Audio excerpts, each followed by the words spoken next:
Hello दोस्तों, मेरा नाम है कहानीबाज और मैं आज आपके लिए लेकर आया हूँ एक बहुत ही खतरनाक हॉरर स्टोरी। तो चलो शुरू करते हैं। रात के तकरीबन 12 बज रहे थे। एक खूबसूरत लड़की जिसने लाल साड़ी पहनी हुई थी शमशान घाट पर जमीन पर बैठी थी। उसके ठीक सामने एक अघोरी बैठा था और दोनों के बीच कुंड में आग जल रही थी।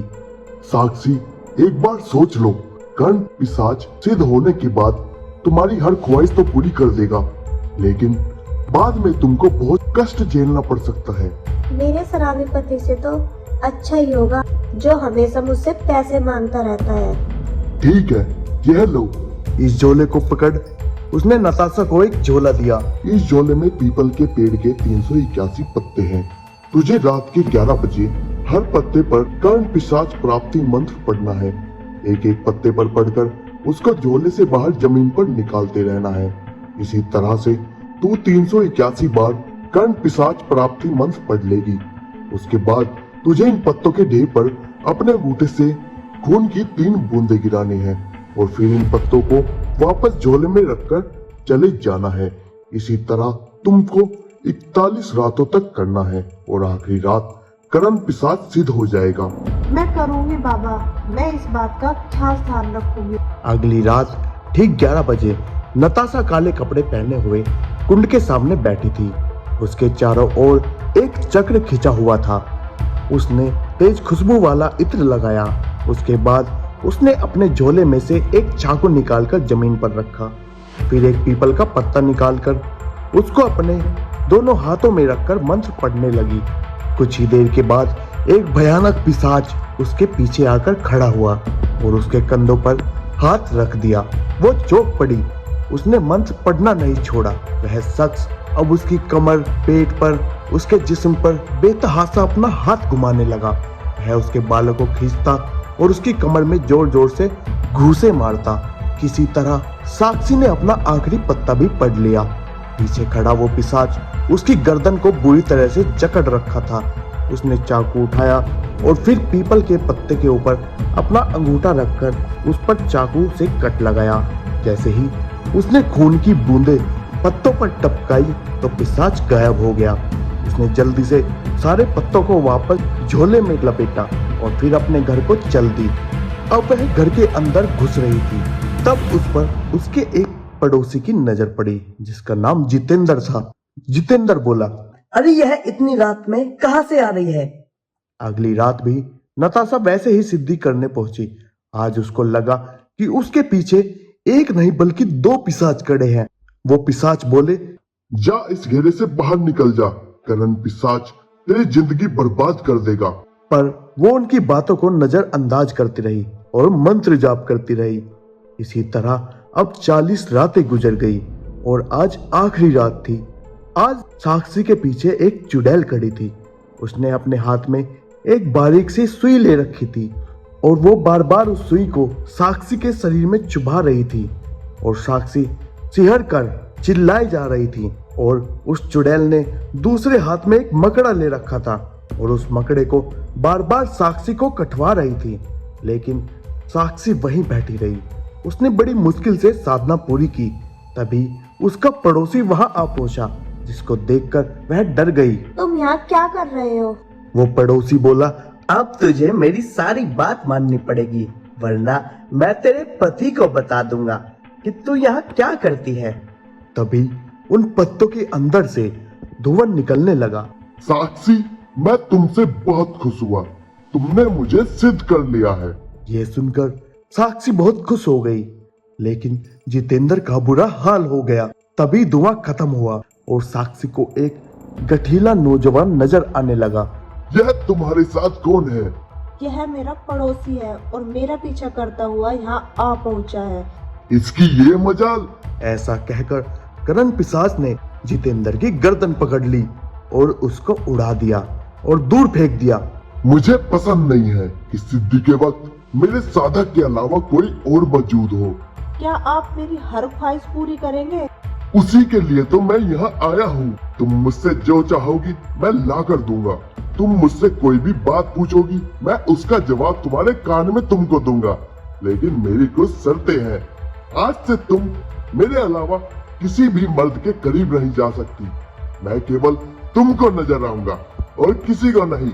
हर रात 2 से 4 बजे का वक्त तुम मेरे साथ बिताओगी, जिसमें हम मांस खाएंगे और एक दूसरे के करीब आएंगे।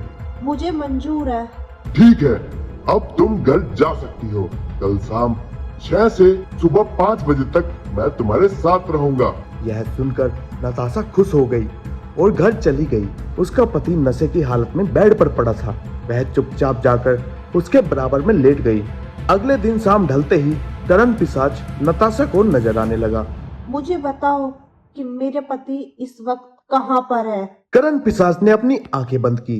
कुछ देर के बाद उसने साक्षी के कान में बोला, तुम्हारा पति इस वक्त उसके ऑफिस की मैनेजर शिखा के साथ गुलछर्रे उड़ा रहा है। यह सुनकर साक्षी को बहुत बुरा लगा और उसने करण पिशाच से कहा, मैं चाहती हूँ शिखा का सारा पैसा और जेवर मेरे पास आ जाए और वह बिल्कुल गरीब हो जाए।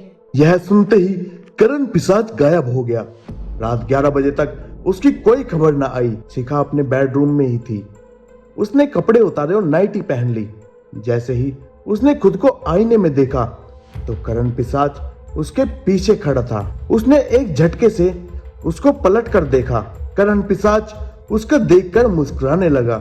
उसकी मुस्कान शिखा के दिल पर असर कर गई और वो मुस्कुराने लगी। तुम्हारी बॉडी तो बहुत मस्त है, हैंडसम भी हो, लेकिन मेरे कमरे तक पहुँचे कैसे? क्या लूटपाट करने का इरादा है? यह सुनकर करण पिशाच उसके करीब चला गया और उसको कसकर गले लगा लिया। तुम्हारा बदन तो बर्फ से भी ज्यादा ठंडा है। यह सुनते ही करण पिशाच की आंखें लाल लाल चमक गई और शरीर नीला पड़ गया। आज मैं तुमको हमेशा के लिए ठंडा कर दूंगा। उसकी भयानक आवाज सुनते ही एक झटके में शिखा उससे अलग हुई। जब उसने उसका भयानक रूप देखा तो वह चिल्ला उठी और तुरंत करण पिशाच ने उसकी गर्दन काट दी और उसकी गर्दन खिड़की को तोड़ती हुई बाहर निकली और सड़क पर जा गिरी। उसी टाइम एक ट्रक वहां से गुजरा और उसने उसकी गर्दन को बुरी तरह से कुचल दिया। उसके बाद करण पिशाच के एक इशारे पर शिखा की कबर्ड में रखा सारा कैश और कीमती गहने गायब हो गए। मुझे नहीं लगता वो आएगा। अब उसको भूलना ही बेटर होगा। किसको भूलने की बात कर रही हो जान? तभी साक्षी के कदमों में ढेर सारा पैसा और कीमती जेवर का ढेर जमा हो गया। साक्षी की आंखें उसको देखकर चौंधिया गई। ओह माय गॉड, इतना सारा पैसा! और इसके बाद वो महंगे महंगे सामान खरीदकर अपने घर पर लाती रही। रात को जब मयंक घर वापस आया तो घर को भरा हुआ देख वह हैरान रह गया। ऐसे हैरान मत हो, तुम्हारे दबाव में आकर पापा से मैंने लाखों रुपए लिए हैं और यह सब उसी से आया है। यह सुनते ही मयंक उसके पैरों में गिर गया।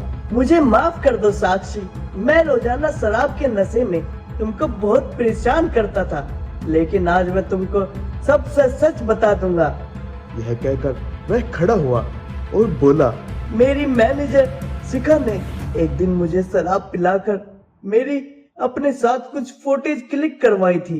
फिर मुझे ब्लैकमेल किया कि वो फोटोज अपने पति को दिखा देगी और वह पता नहीं मेरे साथ क्या क्या करेगा। शर्त रखी कि मुझे हर बात माननी पड़ेगी उसकी। इसलिए ऑफिस के बाद वो रोजाना मुझे एक होटल रूम में ले जाती और मेरा इस्तेमाल करके मुझे खूब शराब पिलाती थी और मुझसे कहती थी कि मुझे घर जाकर तुमसे झगड़ा भी करना पड़ेगा। इसलिए आज तक जो भी कुछ हो रहा था उसके लिए मुझे माफ कर दो। कल रात उसकी मौत हो चुकी है, अब मुझे ब्लैकमेल करने वाला कोई नहीं है। ऐसा कहकर उसने साक्षी को गले लगा लिया। साक्षी की आंखों में आंसू आ गए। उसे अपने किए पर पछतावा हो रहा था, लेकिन वो मयंक को बता भी नहीं सकती थी कि उसने कर्ण पिशाच को सिद्ध कर लिया है। मैं अब कभी शराब नहीं पीऊंगा और ना ही तुमसे पैसे मांगूंगा। और मयंक ने साक्षी को गोद में उठाया और कमरे में ले गया। उसके बाद दोनों ने प्यार भरे लम्हे गुजारे। वह एक दूसरे के करीब आ रहे थे। कर्ण पिशाच दूर खड़ा खड़ा उसको देख रहा था। साक्षी को जरा भी ध्यान नहीं था, लेकिन कर्ण पिशाच की आंखों में खून उतर आया था। सुबह कोई साक्षी के चेहरे पर हाथ फेर रहा था साक्षी ने उस हाथ को हटाते हुए कहा, छोड़ो ना मयंक, आप तो सोने दो। ये मयंक नहीं, मैं हूँ साक्षी, तुम्हारा करण पिशाच। यह सुनते ही साक्षी नींद से जागी और इधर उधर घूमकर बोली, मयंक मयंक कहाँ है? अपने ठीक पीछे देखो जान। यह सुनकर नताशा ने झट से पीछे देखा तो सामने का मंजर देख उसके रेंगटे खड़े हो गए। दीवार के सामने एक कोने पर मयंक का सर था और दूसरे कोने पर उसका कटा लटका हाथ था। बीच में जो खिड़की थी उस पर बाकी का शरीर लटक रहा था और उससे रिस रिस कर खून निकल रहा था। तुम सिर्फ मेरी हो साक्षी, अब और किसी की नहीं हो सकती। और कर्ण पिशाच ये बोलकर हंसने लगा। तो दोस्तों, स्टोरी को यही समाप्त करते हैं। तो कैसी लगी आपको स्टोरी, हमें कमेंट करके जरूर बताएं। और अगर आपको ऐसी ही स्टोरी सुनना पसंद है तो हम अपने चैनल पर आने वाले टाइम में बहुत ही खौफनाक स्टोरी लाने वाले हैं। तो आप हमारे साथ जुड़ जाइए और हमारी फैमिली बढ़ाइए और चैनल को सब्सक्राइब कर दीजिए। धन्यवाद।